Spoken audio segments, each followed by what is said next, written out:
आज के केस में हमारे पास shear force bending moment diagram के लिए ये हमारे पास बीम कंडीशन गिवन है। तो इसमें ए से बी स्पैन में यूडीएल लगा हुआ है 20 किलो न्यूटन पर मीटर का, जो कि 4 मीटर का स्पैन है। और बी से डी स्पैन में सी सेंटर एक पॉइंट है, वहाँ पर 40 किलो न्यूटन का पॉइंट लोड लगा हुआ है। ठीक है, चलो आगे इसको देखते हैं कैसे सोल्व करेंगे। तो सबसे पहले हमारा स्टेप होता है calculation of support reaction. Support reaction निकालने के लिए हमें 3 कंडीशन अप्लाई करनी होती है, बट इन केस में हमें 2 ही कंडीशन यूज़ करनी है। ठीक है, summation of vertical force equal to 0, तो हम पहली कंडीशन लगाई। तो इसमें हमने साइन कन्वेंशन अपवर्ड फोर्सेस को पॉजिटिव मान लिया, डाउनवर्ड को नेगेटिव मान लिया। ठीक है, आप इसको उल्टा भी मान सकते हैं कि अपवर्ड नेगेटिव डाउनवर्ड पॉजिटिव, वो आपके ऊपर चॉइस है।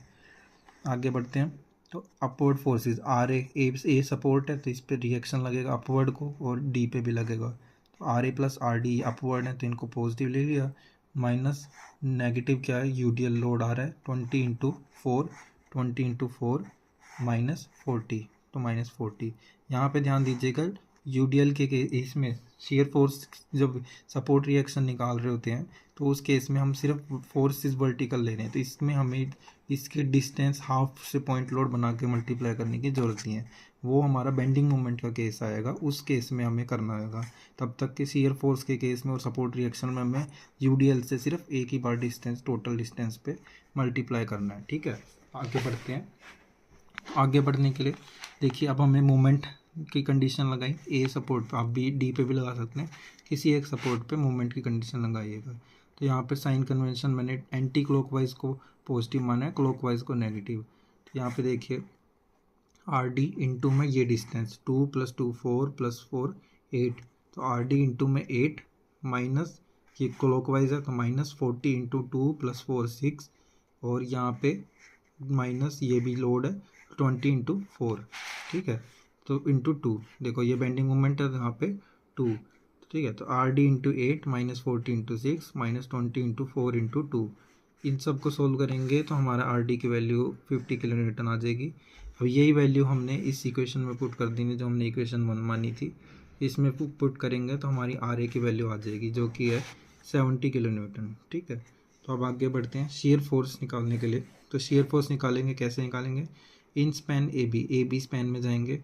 ए बी स्पैन के लिए मैंने इसमें साइन कन्वेंशन अपवर्ड फोर्सेस को पॉजिटिव माना है, डाउनवर्ड नेगेटिव। ठीक है, तो अब ए पे देखते हैं। तो ए पे हमें पता है सपोर्ट रिएक्शन 70 किलो न्यूटन लग रहा है, 70 किलो न्यूटन ए पे, तो यहाँ पे सिर्फ शियर फोर्स 70 ही आएगा। ठीक, तो यहाँ पे 70। फिर अब शियर फोर्स एट बी पे जाएंगे, तो ये प्लस का 70 तो हमारा आ ही रहा था, यहाँ पे बात कर रहे हैं, तो यहाँ से यहाँ आएंगे तो प्लस का 70, और यहाँ माइनस 20 × 4, तो ये वाला लोड लेंगे, तो माइनस 20 × 4। इसको सोल्व करेंगे तो हमारा नेगेटिव का 10 किलो न्यूटन आ जाएगा। अब आप इन स्पैन बी डी की बात करते हैं, तो बी में हमें पहले ही निकाल रखा है माइनस 10 किलो न्यूटन का। ठीक है, आप इसमें अब शियर फोर्स एट डी पे जाएंगे। अब आपके ऊपर चॉइस है, अगर आपको सी पॉइंट पे निकालना है तो आप सी पे भी निकाल सकते हैं, बट मैंने डायरेक्ट डी पे निकाला है। ठीक है, तो डी पे जाएंगे तो ये नेगेटिव का 10 तो ये आ ही रखा था, और नेगेटिव का 10 माइनस, क्योंकि ये डाउनवर्ड फोर्सेज है तो नेगेटिव, तो -10 -40, और प्लस में आर डी क्योंकि अपवर्ड जा रहा है तो इसको पॉजिटिव लिया है, तो इसको देखेंगे -10 -40 + 50, आर डी की वैल्यू 50 थी, इसको सोल्व करा तो 0 किलो न्यूटन हमारी वैल्यू आ गई। अब आगे बढ़ते हैं बेंडिंग मोमेंट के लिए। ठीक है, बेंडिंग मोमेंट के केस में मैंने क्लॉकवाइज फोर्सेस को पॉजिटिव माना है, एंटी क्लॉकवाइज को नेगेटिव माना है। तो अभी इसको देखते हैं कैसे करेंगे। इन स्पैन ए बी स्पैन की बात कर लेते हैं पहले। ए बी स्पैन, ठीक है, तो इस पे मैंने पहले निकाला bending moment at A. Bending moment at A पे देखेंगे, बेंडिंग मोमेंट हमें पता है लोड इनटू परपेंडिकुलर डिस्टेंस। तो इस केस में देखिए ए पे क्या है, आर ए लग रहा है, आर ए को इस लोड से मल्टीप्लाई करेंगे तो कुछ नहीं आएगा, तो आर ए इंटू डिस्टेंस तो क्योंकि 0 ही है, तो आर ए इंटू 0, तो 0 आ गया। ठीक है, अब बेंडिंग मोमेंट एट बी पे जाएंगे, देखो यहाँ पे बी पे जाएंगे तो यहाँ पे क्या क्या हमारी कंसिडर होएगी, आर ए इंटू में 4, ठीक, और -20 इंटू में 4 इंटू में 2, क्योंकि बेंडिंग मोमेंट है तो इसमें डिस्टेंस भी मल्टीप्लाई करना है दोबारा, हाफ इसका। ठीक है, तो प्लस का आर इंटू 4, क्योंकि वो एंटी क्लॉकवाइज डायरेक्शन में था और एंटी क्लॉकवाइज में नेगेटिव वाला आ रहा है, -20 × 4 × 2 एंटी क्लॉकवाइज, ये डाउनवर्ड आ रहा है, ऐसे घूमेगा तो एंटी क्लॉकवाइज, ये ऐसे जाएगा तो क्लॉकवाइज। ठीक है, तो इसको सोल्व करा तो हमारी नेगेटिव की सॉरी पॉजिटिव की 120 किलोन्यूटन मीटर हमारी वैल्यू आ गई। अब हम आगे बढ़ते हैं इन स्पैन बी डी स्पैन की बात करेंगे। बी डी, तो यहाँ पे हमें बेंडिंग मोमेंट एट बी हमने निकाल रखा है 120 किलोन्यूटन मीटर, और बेंडिंग मोमेंट एट डी पे जाएंगे तो हमें यहाँ से पूरी स्टार्टिंग से लेके एंड तक जितने भी स्पैन में जितने लोड आ रहे हैं उन सब लोड्स को कंसीडर करना पड़ेगा। ठीक है, विद साइन कन्वेंशन। तो यहाँ से आर ए इंटू में टोटल डिस्टेंस देखो 4 + 2 6 + 2 8, तो आर ए इंटू में 8 -20 इंटू में 4, यहाँ तक तो 20 इंटू 4 है। अब लेकिन यहाँ पे देखिए इंटू में 2 तो हम करते हैं बेंडिंग मोमेंट, तो यहाँ पे इसका डिस्टेंस 2, बट हमें मोमेंट हम यहाँ तक ले रहे हैं तो हमें ये वाला डिस्टेंस भी ऐड करना पड़ेगा। तो इसमें क्या होएगा, -20 इंटू 4 इंटू में 2 प्लस में ये डिस्टेंस 2 2 4 2 + 6 2 + 4, तो यानी टोटल ये डिस्टेंस हो जाएगा 6 यहाँ तक का देखिए। तो इसको हाफ स्पैन में करेंगे तो 2 मीटर, तो 2 4 6, तो ये जो हिस्सा है ये 6 हो जाएगा। ठीक है, और फिर आगे बढ़ेंगे तो -40 इंटू 2, तो देखिए यहाँ पे मैंने करा प्लस का R A into 8 -20 into 4 into में 2 + 4, ये 2 + 4 समझ आ गया। बेंडिंग मोमेंट का डिस्टेंस तो हम 2 तो करते ही हैं मल्टीप्लाई, बट इसमें हम इस बार ये वाला ऐड करेंगे क्योंकि हम यहाँ पे यहाँ तक का मोमेंट ले रहे हैं। ठीक, अब इसमें हम आप डायरेक्ट 20 इंटू में ये टोटल नहीं कर सकते, तो इसमें क्योंकि बेंडिंग मोमेंट यहाँ तक है तो इसलिए हमने वो केस अप्लाई करा। तो आगे बढ़ते हैं, माइनस नेगेटिव का जो है 40 इंटू 2, इसको सोल्व करेंगे तो हमारी वैल्यू 0 आ जाएगी।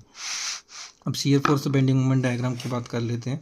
ये हमारा स्पैन था, जैसे कि हमारी वैल्यू आई थी उसके हिसाब से हमें डायग्राम बनाना है। तो यहाँ पे शियर फोर्स एट ए हमारा 70 किलो न्यूटन था, पॉजिटिव का 70 किलो न्यूटन लेंगे, और शियर फोर्स एट बी पे हमारा नेगेटिव का 10 है, तो नेगेटिव का 10। ये ए बी स्पैन में यूडीएल लग रहा है, तो यहाँ पे आपको इंक्लाइंड बनाना है, ये चीज़ ध्यान रखिएगा। यहाँ पे रेक्टेंगल मत बनाइएगा, इधर आपको इंक्लाइंड बनाना है, यहाँ पे नेगेटिव का 10। ठीक है, अब सी स्पैन पे अगर जाएंगे, अगर आप निकालें, वैसे मैंने आपको निकाल के नहीं दिखाया, बट अगर आप निकालें यहाँ पे इसकी वैल्यू नेगेटिव की 50 आएगी। कि जैसे कि नेगेटिव का 10 तो हमें पता ही है, तो वो डाउनवर्ड फोर्सेस क्या है 40, तो माइनस का 10 -40 क्या होगा -50। तो अगर सी पे निकालें तो -50, तो यहाँ से ये क्योंकि पॉइंट लोड है तो यहाँ से सिर्फ ये रेक्टेंगल शेप में जाएगा, इधर इंक्लाइंड शेप देने की ज़रूरत नहीं है। तो यहाँ पे 50 जाएगा, और जब हमने डी पे निकाला है तो यहाँ पे देखिए माइनस का 50 तो ये था, प्लस का 50, -50 + 50 0 हो गया। तो यानी कि यहाँ पे जब हमारा डी पे प्लस का 50 आएगा वो इसको कैंसल आउट करके 0 वैल्यू ले आएगा। ठीक है, अब आगे बढ़ते हैं, तो यहाँ पे बेंडिंग मोमेंट डायग्राम की बात करते हैं। तो बेंडिंग मोमेंट डायग्राम में पता है यूडीएल के केस में हमारा पैराबोलिक शेप होता है, तो यहाँ पे पैराबोलिक शेप है। ठीक है, तो अब देखिए कैसे बनेगा। तो बेंडिंग मोमेंट एट ए पे हमारा 0 था, तो हमने ए पे 0 ही रखा हुआ है, इस पे 0 शुरू करा। बेंडिंग मोमेंट एट बी पे जाएंगे, 120 किलो न्यूटन मीटर पॉजिटिव का, तो पॉजिटिव का 120 हम लेके जाएंगे। ये कर्व पैराबोलिक शेप है, इसको इंक्लाइन मत बनाइएगा, ये पैराबोलिक शेप है। ठीक है, अब सेम सिमिलर एज का इसकी तरह शियर फोर्स की तरह अगर हम देखें तो यहाँ पे भी मैंने एक शियर बेंडिंग मोमेंट निकालना था सी पॉइंट पे, बट मैंने इसको निकाल के नहीं दिखाया, मैंने इसको डायरेक्ट सोल्व कर दिया है। अगर आप चाहें कि आप पे टाइम है और अगर आप इसको और डिटेल में एक्सप्लेन करना चाहते हैं तो आप इसको सी पे भी निकाल के दिखा सकते हैं। वैसे अगर आपको एग्ज़ाम में सिर्फ नॉर्मल पूछा हुआ है तो आप इसको डायरेक्ट भी ऐसे बना सकते हैं।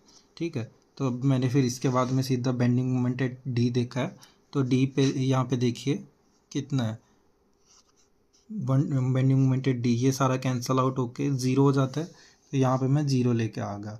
ठीक, तो यहाँ पे अगर मैं इसकी वैल्यू आप निकालोगे तो ये इसी पॉइंट पे 100 किलो न्यूटन मीटर आएगी, अगर आप निकाल के देखें तो। ठीक है, आप निकाल के देख लीजिएगा, आपको जो डाउट होंगे आपके वो सारे क्लियर हो जाएंगे। तो यहाँ पे देखिए बी पे हमारा 120 किलो न्यूटन था, यहाँ पे डी पे हमारा 0 हो गया, तो इसको हम इंक्लाइन लाइन से बनाएंगे। ये पैराबोलिक नहीं है, ये ध्यान दीजिएगा, यहाँ से यहाँ तक यूडीएल था तो इस केस में पैराबोलिक था, और जब यहाँ से यहाँ पे पॉइंट लोड है तो इस केस में हम इंक्लाइन लाइन बनाएंगे। तो इसको जब आप ऐसे बनाएंगे तो ये आपका बेंडिंग मोमेंट डायग्राम बन गया। तो ये आपका बेंडिंग मोमेंट डायग्राम है, ये आपका शियर फोर्स डायग्राम है, ये आपका बीम का स्पैन टोटल, ये आपका आंसर सोल्व होगा। ठीक है जी, थैंक यू।